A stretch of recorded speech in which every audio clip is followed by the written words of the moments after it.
All right, so we are going to shift our conversation about solving in just a little bit of a different direction.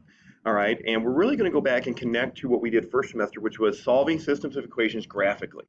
The reality is, though, it's not always great to solve systems graphically or find where they intersect graphically. You could get decimal answers. It could be a point that's really far off your graph. All right, it could just be something that's very complex to graph. All right, so what we're going to look at today is how do I find that point of intersection without having to graph? Now, we're going to graph them first just to kind of remind you what that means and kind of make some connections. But eventually, what we want to do is be able to solve those systems, be able to tell where things intersect without graphing. All right, now, and that's going to be a new topic here. All right, so I can solve a system of equations with what we call substitution. All right, now you kind of been doing substitution or evaluation before. All right, so to kind of get you thinking about what could that mean, right? I want you to do the opener here, 1a, 1b, and 1c. All right, and so you're given an x value, and I want you to substitute that x value into your expression here, simplify, and find out what values you get. So go ahead, do that, pause the video, flip it back on, and we'll see how you did. All right, so now what do you do, right? So it tells me x is 2 here, right? So wherever there's an x, I'm going to take x out, and I'm going to plug in 2, 4. So I'm going to take this x out, I'm going to plug in a 2. And then you just follow order of operations, right? So 2 times 2 is 4, 4 minus 8 is negative 4. Same thing here. Now it says x is negative 3.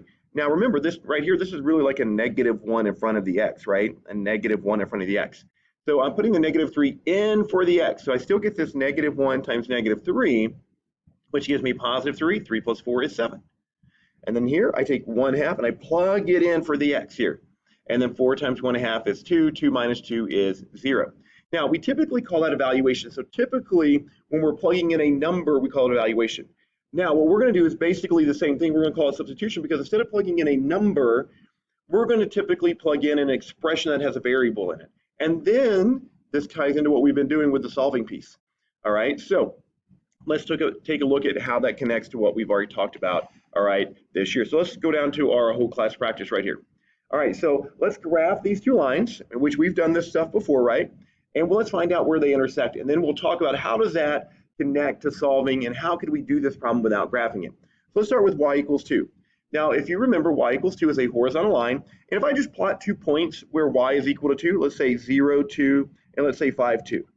Right, so it says y has to be 2. We don't care about what x is. And then I draw my line through those 2 points. And you can see that if I just pick any 2 points where y is equal to 2, I get a horizontal line. All right, now, let's go back to this. Okay, we know it's a linear equation. It's just x. Right, now this is in what we said slope-intercept form. Now my starting point, remember we said if we don't have those parentheses, that means my x is 0, and then my y value is here. So my starting point would be 0, 4, which is right here. We said the number in front here is our rate of change or our slope. So this says go up 1 over 2. Now notice I'm moving away from the horizontal line, and we want to find that point of intersection. So I'm going to reverse this here. Instead of going up 1 to the right 2, I'm going to go down 1 to the left 2, down 1 to the left 2. And you can see that I eventually hit that horizontal line right there. So my solution is negative 4, 2. All right, we did that in first semester, right? That was the thing we did right before we went on break. Now, how can we do this problem without graphing it? And the idea is substitution, right? Because notice what it says right here. It says y is 2.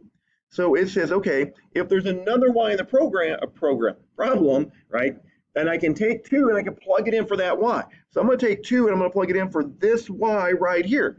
In the same fashion, we took the x for 2 here and plugged it in right here. And notice what that does. So if I take that 2 and plug it in right there, I get 2 equals 1/2 x plus 4.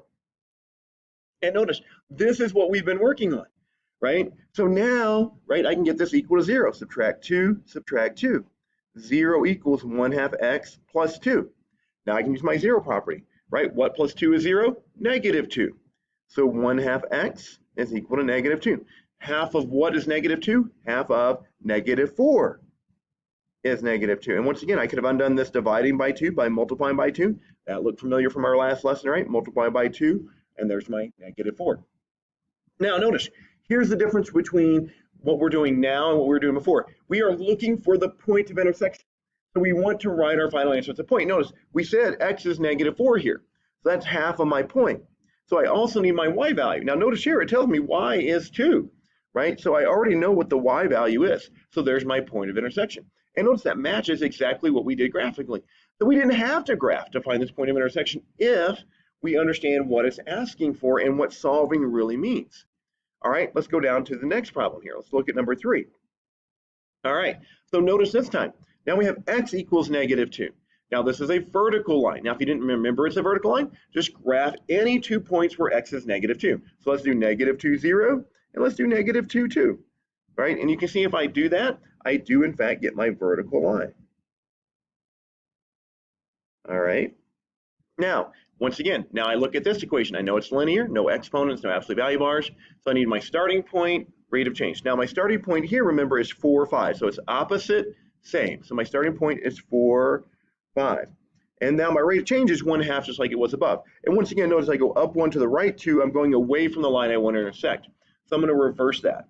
I'm going to go down 1 to the left 2, down 1 to the left 2, down 1 to the left 2, and then I get to that point of intersection. And there we go.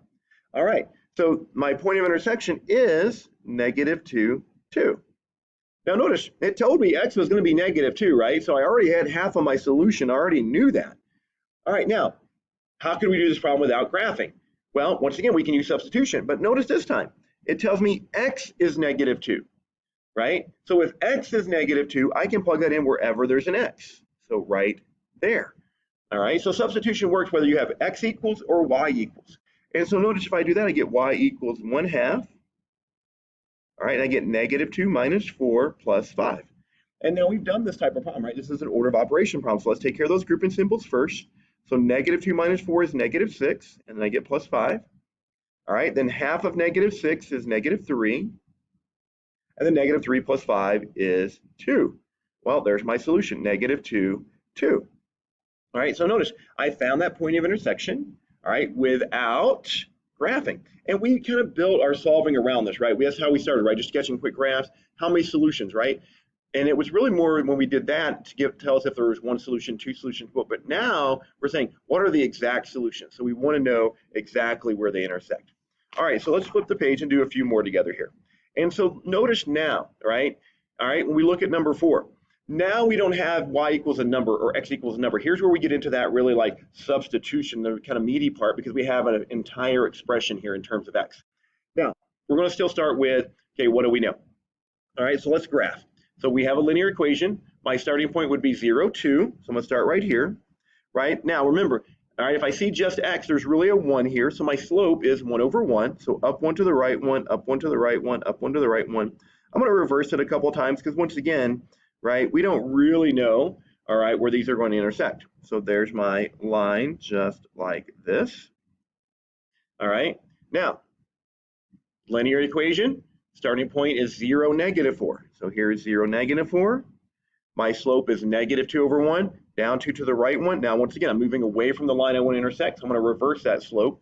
So instead of going down 2 to the right 1, I'm going to go up 2 to the left 1, up 2 to the left 1, and then I hit that point of intersection right there. So I can see graphically, all right, that the point of intersection is -2, 0. All right, let me get this back into focus. There we go. All right, so now, how could we do this, all right, without graphing? So we could use substitution. So notice this says y is equal to x plus 2. Right? So that means wherever there's another y, I can substitute x plus 2 in for that y. So just like this, I'm going to put that in for the y right there. So just like substitution, just like in a sports, right? All right, you substitute, right? You put players in, you take players out, right? And that's what we're doing. So we're taking y out, we're putting x plus 2 in. And notice what that gives me. X plus 2 equals -2x minus 4. And this is what we have been doing, right? Now it looks just like the problem we've been doing. All right, so notice we just added 1 step here. All right, so now I'm going to get this equal to 0 because I can't distribute, I can't combine like terms. So let's add 2x, let's add 2x, let's add 4, let's add 4. So 3x plus 6 is equal to 0. Use that 0 property. What plus 6 is 0? -6. 3 times what is -6? -2. So there's half of my answer, right? X is -2. Now, notice I need to find y. So what I have to do now is I have to take my x value and I have to go back and plug it in, all right, to either equation. And it doesn't matter which one because it's going to give me the same value for both, right? Because they should be equal, right, at this point. So you can pick whichever one you want. So if I go back to this equation and plug in -2, right, I get 1 times -2 plus 2. So that's -2 plus 2, which is 0. If you plugged it in here, right, y equals -2 times -2 plus 2. So, all right. Oh, sorry, that's a -4. It helps if you write the problem right. Look at the right problem. All right, so y equals 4 minus 4, so y is equal to 0. So notice it doesn't matter which one you go back and plug it into. So you can always pick the one that seems like less work. All right, so that's -2, 0, just like that. All right, let's get through another one here. All right, so let's go to, all right, number 5. Okay, all right, so now looking at number 5, right? So once again, let's graph it and see what we have. So now, once again, when I look at this, I know it's linear, no exponents, no absolute value bars. Now my starting point would be -3, -4. So -3, -4 would be right here. My slope is 1/3, so up 1 to the right 3, up 1 to the right 3, up 1 to the right 3. All right, I'm gonna go down 1 to the left 3 just in case. Give me some nice points here, and then draw that line. Okay. All right, now linear equation, right? Starting point is 0, 2 this time. My slope is 2 over 1, up 2 to the right 1. I can see I'm moving away from my line, so I'm immediately going to reverse my slope. Down 2 to the left 1, down 2 to the left 1, down 2 to the left 1, and there's my point of intersection. All right, so that's -3, -4. All right, so now once again, that's graphically. Now, what if we didn't have the graph? We could use substitution. Now notice y is equal to all of this. That's what y is equal to. All right, okay, that's what y is equal to. So think about the NFL, right? So they bring in that extra lineman. It's a little bit beefy, right? Like more than the receiver, right? That's all we're doing right now. We're just bringing in a beefy substitution here, but it doesn't change the fact that we're still doing substitution. All right, so wherever that y is, we're putting in all of this. All right, whether that's the 310-pound extra tackle, right, or whether that's your 200-pound receiver. All right, but we're putting it all in right here for this position right here in y. So notice I get 1/3 times x plus 3 minus 4 equals 2x plus 2. Sorry about the football reference for those of you who don't care look about football. All right, now notice this is what we've been doing. Now notice this time we do see these parentheses, so I do need to distribute. So 1/3 times x is 1/3 x. 1/3 times 3, all right, is 1. And then I bring down the -4 equals 2x plus 2. All right, now 1/3 x I can bring down, but I have to combine like terms here. So I get 1 minus 4, which is -3, equals to 2x plus 2. All right, so now we want to get it equal to 0. So I'm going to subtract 2x, subtract 2x. I'm going to subtract 2, I'm going to subtract 2. All right, equals to 0, minus 5. Now, let's talk about this right here. Now, I'm going to grab a different calculator. Hold on just a second. All right, so now, so this is where we want to use the fraction key because we want this to be exact. All right, and if you don't know how to add or subtract fraction, it's not really a big deal because we can use the calculator to help us. So what I'm going to do is I'm going to use my fraction key, and if you don't remember where the fraction key is on your calculator, it's this n/d key here. All right, so I'm going to do, whoops, on this guy, this is funny. Not working right now. So 1/3, let's see if it works here, minus 2. All right, gives me -5/3. Okay, good. So that's what I want here. I want to try to keep this in fraction form if I can, and you'll see why as we go through, because it's going to give me an exact answer. Okay, now, -5/3 x, okay, minus 5 is equal to 0. So that means that all this has to be 5, right? 5 minus 5 is 0. So -5/3 x equals to 5. Now, I don't know, -5/3 times something is 5. Okay, now I don't know that fact. So I'm going to do division here. I'm going to divide by -5/3 and divide by -5/3 to get that fact. Now, when you do this on the calculator, it's always helpful when you're dividing by a fraction to put it in parentheses. So I'm going to do 5 divided by, I'm going to open my parentheses here, -5/3. All right, so whenever you divide by a fraction, put it in parentheses. All right, otherwise the calculator will not do the order of operations correctly. And then I hit enter. And notice what I get is -3, and that gives me an exact answer. Now, if you do convert this to decimals, understand you're probably going to get like -2.99 or something like that. Just round it up, all right? But notice there's our answer. Now, notice I need to find my y because I'm looking for the point of intersection, so I still need to find my y value here. Now, when I look at these two equations, right, I think this one is going to be easier to work with. So I'm going to pick that one to find my y value. So y equals 2 times -3 plus 2. And then I can just do my order of operations here, -6 plus 2, and then I get -4, and you can see that that is the point we found. All right, so that wraps up our introduction to, all right, solving with substitution. All right, so if you have any questions, anything doesn't seem quite right, make sure you highlight that, write it down, ask those questions when we get to class, and then we'll do a little bit more practice. See you then.